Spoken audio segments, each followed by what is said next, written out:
తుపాకీ వెంకటరావుణ్ణి వస్తున్నాను.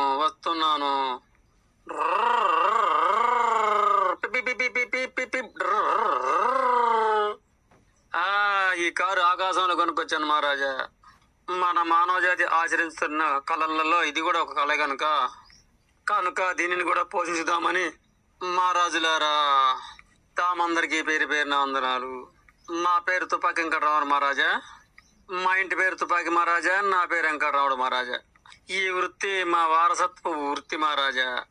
ఈ తుపాకీ మా తరతరాల తాతల నాటిది మహారాజా. మాకు ఆనాడే గవర్నమెంట్ కళ్ళు మూసుకొని లైసెన్స్ ఇచ్చింది మహారాజా.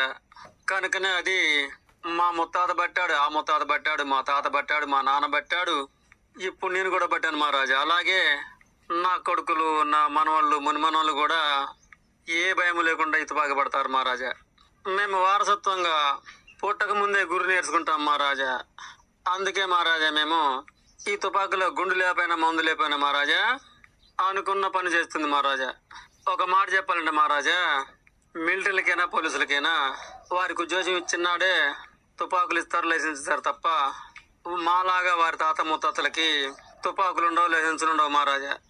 కనుక మా తుపాకీ అనేది బహిరంగంగానే ఎక్కడికైనా పట్టుకోవచ్చు మహారాజా. చెప్పాలంటే మాకు మహారాజా మాకంత ఫుల్ లైసెన్స్ మహారాజా, ఫుల్ అధికారం మహారాజా. చెబితే మీరు నమ్మరు కానీ మహారాజా, మా తరతరాల తాతలు ఎన్నెన్నో యుద్ధాలు ఒక్కొక్కరు చేశారు మహారాజా. అటు 1000 మంది ఉంటే మహారాజా ఇటు వీరు ఒక్కరే ఎదుర్కొనేవారు మహారాజా. తరిమి కొట్టేవారు మహారాజా. చెప్పాలంటే మహారాజా అలాగే నేను కూడాను ఒక యుద్ధంలో ముందుకు 1000 మంది ఎదురొచ్చారు మహారాజా. ఇక మన వాళ్ళు మహారాజా నా వెనక 10 మంది ఉన్నారు మహారాజా. ఇక అప్పుడు మహారాజా నేను తుపాకీ ఎక్కువ పెడితే ఇక మహారాజా నా తుపాకీ ఎక్కువ పెట్టి ఇక కళ్ళు మూసుకొని ట్రిక్కర్ ఒత్తపోయిన మహారాజా. అంతే మహారాజా. ఇక తుపాకీ డోమ్ మనకు ముందే ఇక నా వెనక నుండి మహారాజా ఏందో డ్రామ్ అన్నది మహారాజా.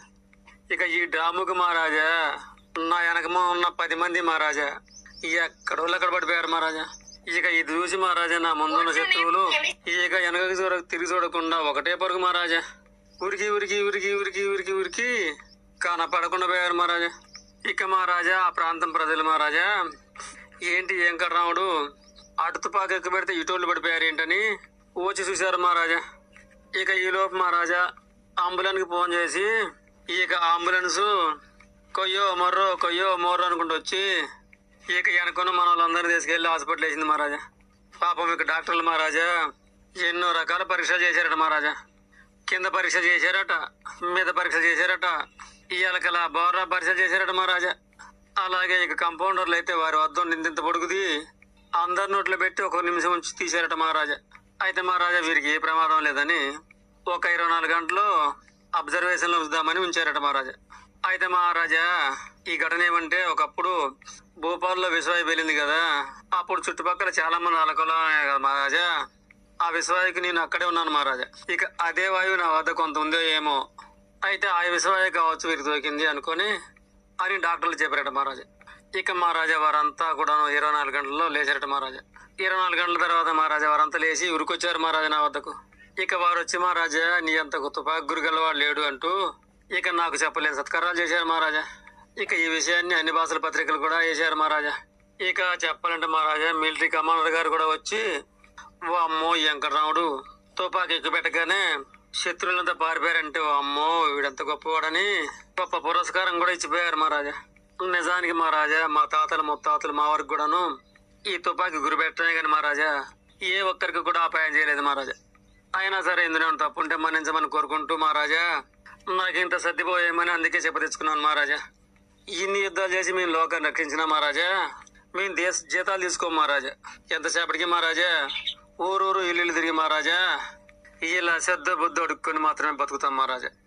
ఎందుకంటే మహారాజా చెప్పాలంటే యుద్ధాలతో మాకు వండుకునే తీరికే ఉండదు మహారాజా. సరే మహారాజా వెళ్ళొస్తాను.